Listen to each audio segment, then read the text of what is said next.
Welcome back to Old News, the podcast that transports you back in time to explore the pivotal moments that have shaped our world.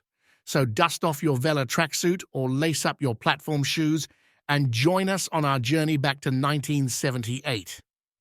One of the most significant events of 1978 was the Camp David Accords, which marked a turning point in Middle Eastern politics and a monumental step toward peace between Egypt and Israel.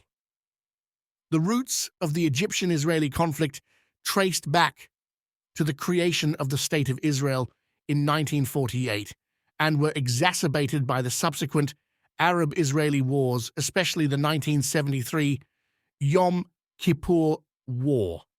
This conflict underscored the urgent need for a peaceful resolution to the decades-long hostilities between these nations. In a bold and controversial move, Egyptian President Anwar Sadat initiated a dialogue with Israel, culminating in an invitation from U.S. President Jimmy Carter to Camp David, the presidential retreat in Maryland. Over 12 intense days in September 1978, Sadat and Israeli Prime Minister Menachem Begin, under Carter's mediation, engaged in negotiations that would lead to the historic Camp David Accords. The Accords comprised two frameworks. The first, aimed at establishing peace between Egypt and Israel, and the second, sought to lay the groundwork for autonomy for the Palestinian territories occupied by Israel since 1967. The negotiations were arduous, with Sadat and Begin clashing over key issues. However, Carter's persistent mediation efforts eventually led to a breakthrough.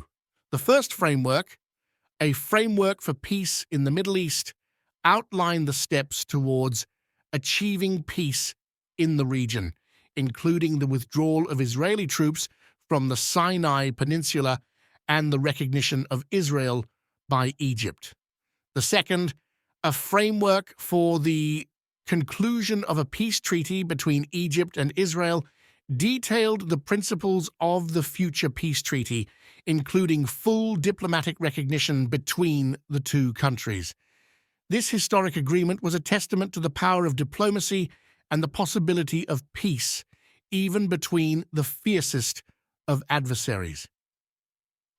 In March 1979, Egypt and Israel formally signed a peace treaty, making Egypt the first Arab country to officially recognize Israel. The treaty led to Sadat and Begin receiving the Nobel Peace Prize for their efforts towards peace. The year also saw heightened environmental awareness, sparked by the Amoco Cadiz oil spill off the coast of France. The supertanker ran aground, breaking apart and releasing almost 70 million gallons of crude oil, polluting beaches and devastating marine life and the local fishing industry.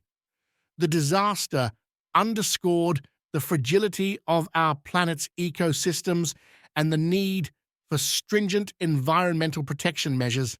In the realm of science, 1978 heralded the birth of Louise Brown in England, the first baby conceived through in vitro fertilization, IVF. This groundbreaking achievement opened new frontiers in reproductive medicine, offering hope to countless individuals and couples facing fertility challenges.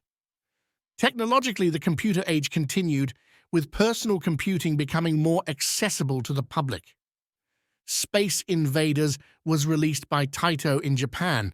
It was one of the first commercially successful video games and signaled the start of the golden age of arcade games. 1978 was also a year of vibrant cultural expressions. The film Grease, starring John Travolta and Olivia Newton-John, captivated audiences worldwide with its nostalgic look back at the 1950s. The musical included songs Summer Nights and You're the One That I Want. The rest of the music scene was dominated by disco, especially Night Fever and Staying Alive by the Bee Gees. And British rock band Dire Straits released their self-titled debut album, including hit song Sultans of Swing, and Mark Knopfler's distinctive finger-picking guitar style and storytelling lyrics. This has been Old News, a year in review. In the words of Winston Churchill, those that fail to learn from history are doomed to repeat it.